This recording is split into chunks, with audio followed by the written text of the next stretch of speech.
ప్రపంచంలోనే అత్యంత పురాతన నగరాల్లో ఒకటి. వేల ఏళ్ల చరిత్రను మోస్తూ ఇప్పటికీ నిలిచి ఉన్న నగరం అదే జెరికో. జోర్డాన్ లోయ మధ్యలో డెడ్ సీకి సమీపంలో ఉన్న ఈ పట్టణం 11,000 సంవత్సరాల క్రితమే మనిషి నివసించిన మొదటి నాగరికతలలో ఒకటి. ఇక్కడ కనుగొనబడిన పురావస్తు గోడలు, బావులు, రక్షణ కోటలు మనిషి స్థిర నివాస జీవితం ఎంత త్వరగా ప్రారంభమైందో చెప్పే సాక్ష్యాలు.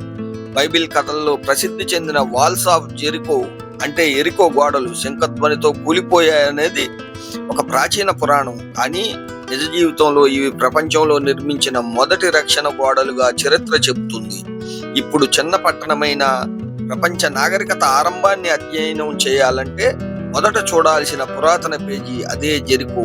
మానవ చరిత్రలో తొలి అడుగులు పడిన ఈ నేల ఇప్పటికీ అనేక రహస్యాలు దాచుకుంది. పురాతన కాలం నుండి ఇప్పటికీ మనుషులు నివసిస్తున్న ఏకైక నగరం జెరికో.